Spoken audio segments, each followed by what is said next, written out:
Bismillahirrahmanirrahim. Assalamualaikum warahmatullahi wabarakatuh. Alhamdulillah, wassalamu ala rasulillah wa alihi wa sahbihi. Puji syukur hanya milik Allah, salawat dan salam semoga tercurah terlimpah untuk Rasulullah sallallahu alaihi wasallam. Hadirin kaum muslimin yang dimuliakan Allah, lanjut ke surat Al-Baqarah ayat 151. Allah berfirman, "A'udzubillahi minasyaitonir rajim. Bismillahirrahmanirrahim. Kama arsalna fiikum rasulan minkum yatlu 'alaikum ayatina wa yuzakkikum wa yu'allimukumul kitaba wal hikmata wa yu'allimukum ma lam takunu ta'lamun." Kama arsalna, kama sebagaimana arsalna kami telah mengutus fiikum kepada kalian rasulan, seorang rasul. Minkum itu dari kalangan kalian. Yatlu yang membacakan alaikum kepada kalian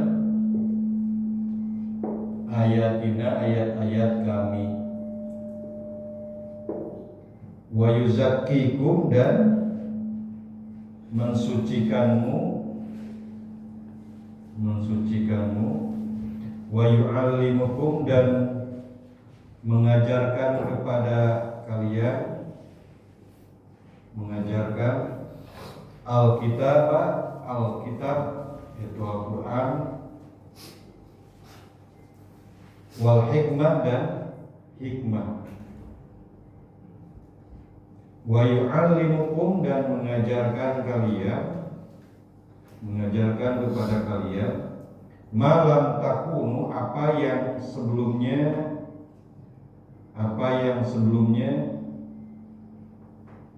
tidak kalian ta'lamun, ketahui.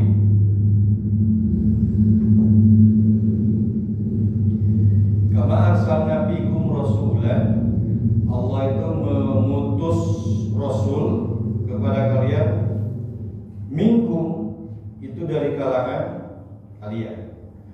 Jadi masih satu jenis, kelompoknya kelompok manusia, bukan kelompok malaikat. Saya tidak bisa membayangkan kalau kelompok malaikat yang diutus oleh Allah itu adalah sekelompok atau dari kalangan malaikat.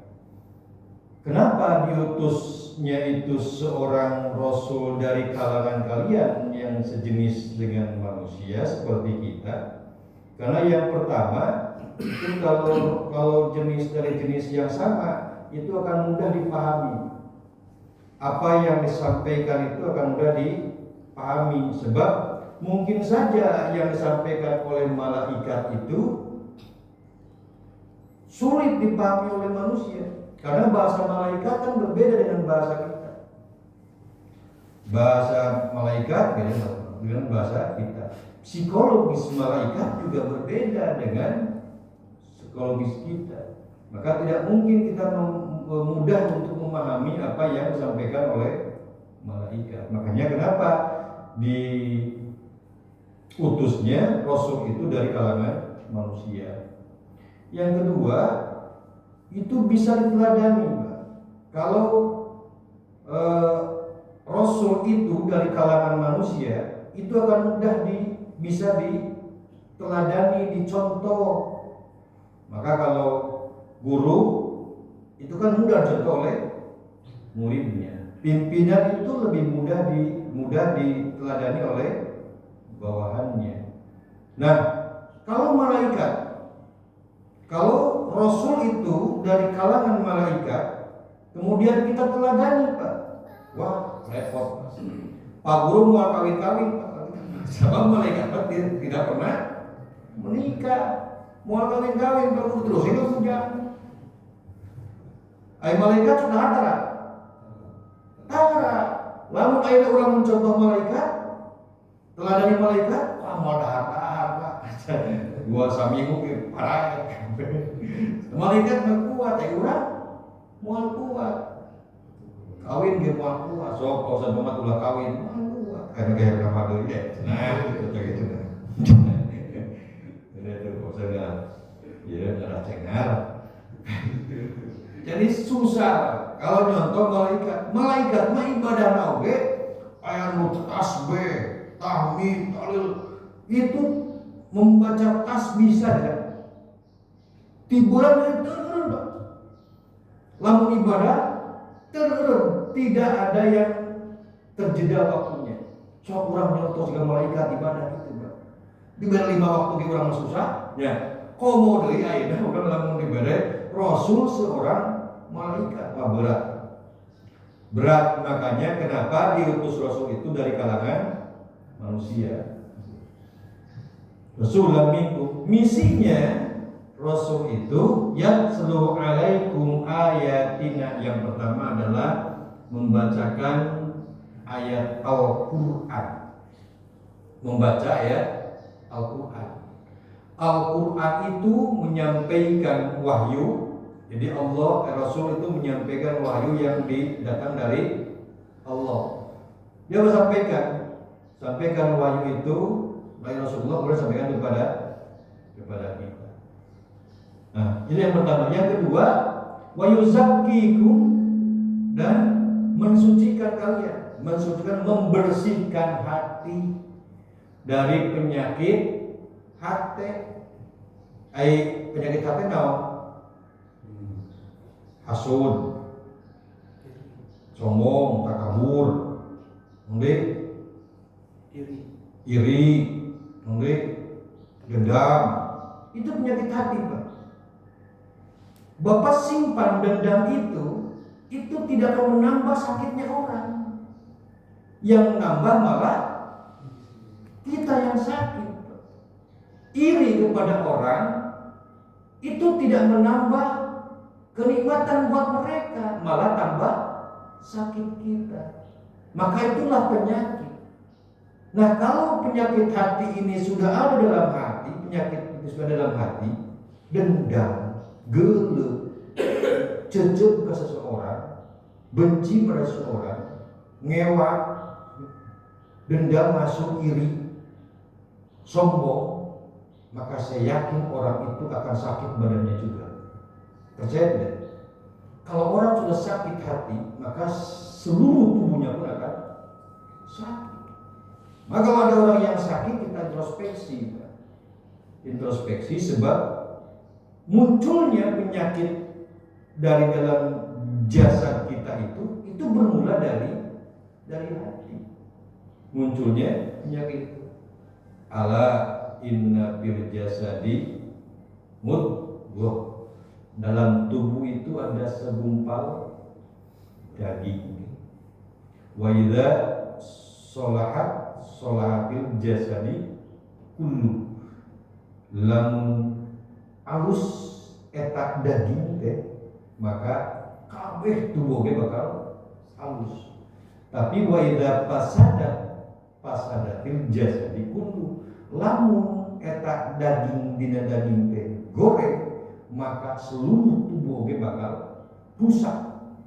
Ala wahyal qalbu, itulah yang disebut dengan hati. Maka kalau ada orang yang sakit fisik, sebetulnya yang harus diintrospeksi adalah kondisi hatinya. Sebab semua bermuara dari situ, bermuara dari hatinya. Kalau yakin dengan ajaran Islam hadis itu benar, maka kondisi kita itu sebetulnya semuanya bermuara dalam hati. Bagus fisik kita itu tergantung dalam hati. Jelek fisik kita tergantung dalam hatinya. Nah, kalau hatinya masih menyimpan dendam, masih menyimpan iri, masih menyimpan hasud, masih menyimpan sombong, maka saya yakin hidupnya tidak akan lama. Tidak akan lama karena terus digerogoti oleh sakit. Ya, makanya hati itu bukan hanya sekedar mampu merusak kondisi tubuh, tapi hati juga mampu merusak kehidupan orang itu. Bagus dan tidaknya hidup seorang seseorang tergantung pada hatinya. Hatinya baik, insya Allah hidupnya pun baik. Ekonominya baik karena hatinya. Ekonominya jelek karena hatinya juga jelek. Maka semuanya tergantung dalam hatinya. Kalau ingin hidup itu baik, maka perbaikilah hatinya supaya semua kondisi baik fisik maupun hidupnya itu bisa baik. Nah itu wa yuzakkikum, tugas Rasul adalah membersihkan, mensucikan hati manusia. Kenapa disebut penting, Pak? Ini kenapa disebut disampaikan dalam Al-Quran seperti itu? Karena memang penting. Makanya kondisi semua kehidupan itu tergantung dalam hati. Karena tugas Rasul adalah membersihkan hati itu, karena hati bisa mencelakai semuanya. Hati itu bisa mencelakai. Jangan bukan mencelakai orang lain, Pak, tapi mencelakai dirinya sendiri. Tapi mencelakai dirinya sendiri. Maka kalau kata Agim apa? Jagalah hati, ya. Karena aku juga tahu ini konsep Al-Quran ya. Wa yuzakkikum wa yu'allimukumul kitaba, dan mengajarkan isi yang ada dalam Al-Quran. Kita bisa mengetahui hukum, itu semua dalam Al-Quran. Kita bisa mengetahui nilai, itu semua dalam Al-Quran itu ada. Kita bisa mengetahui tujuan hidup, itu dalam Al-Quran itu ada.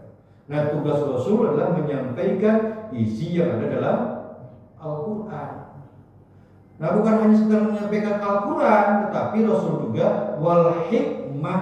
Hikmah itu mayoritas ulama menafsirkan bahwa al-hikmah itu sunnah Rasul yang menjabarkan isi Al-Quran.